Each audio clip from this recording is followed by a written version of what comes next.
Hey everyone, welcome to the Narrative MMA. I'm C and this is Mic checks. Mike Check. Happy Friday. Happy Friday, my friend. It's Casual Friday.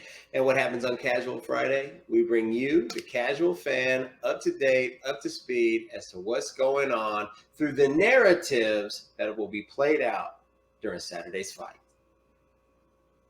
Speaking of the fight, going into that, let's talk about the main event. Jared versus Kelvin. What do you think the narrative is set up to be on this fight? Ooh, I love the way you frame that question. What do I think the narrative set up to be? Here's what I think the narrative set up to be. I think Jared is set up to win. First of all, he's number 3. You might not have ever heard of him. He hasn't fought since October of last year. So he's 10 months on the shelf with an arm injury. Why do I think they want him to win? I think they want him to win because he is of the top 5 guys in his division. By the way, he's number 3. The current champion has beaten 4 of them. He's the only guy who hasn't fought the champion. Kelvin's already fought the champion before. Kelvin wants the fight because, what did I say? Jared's ranked number 3. Kelvin's only ranked number 9. If Kelvin can win this fight, man, he's suddenly inserted himself into the title picture again, or at least he's somewhere toward the top of the division. It's very interesting. On the other hand, Jared wants to win this fight, of course, to become the champion. And the UFC wants him to win this fight. Look no further than their own YouTube page, where Jared is the feature of 6 out of 8 videos of the latest YouTube videos on there. They want Jared to win so that he can be a new contender for the dominant champion, Israel Adesanya.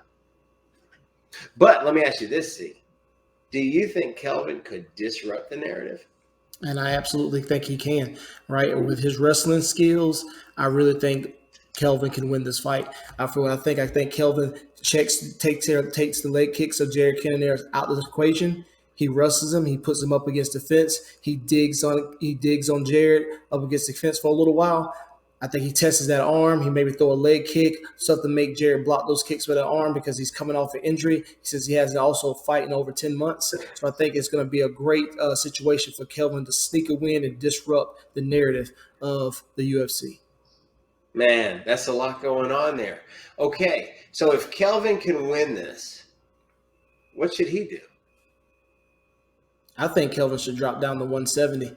Take the momentum, drop down to 170, and some interesting fights down there. The current champion is Usman, but I think he one fight, maybe fight a Wonder Boy, get his name, a great hype fight, and come up to maybe fight another top three guy, and he's right back in that title shot picture. Man, so what do you think on that?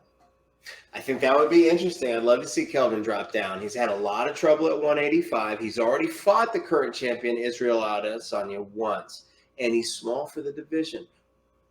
Corleone, you mentioned it. See, you mentioned it. He's coming up from 170, or you're suggesting he goes down to 170. He's been at 170 before. Jared, on the other hand, is big.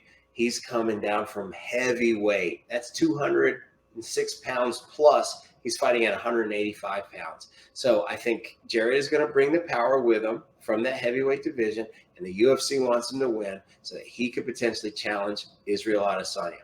Those are the narratives that I think are going to try to play out on Saturday. So if I'm not mistaken, you said Kelvin should try to wrestle, should try to negate the leg kicks, push Jared up against the cage. On the flip side, Jared's got big kicks, big power in both hands, and he's huge. You might see a big knockout that night. It'll be a great one. Make sure you tune in.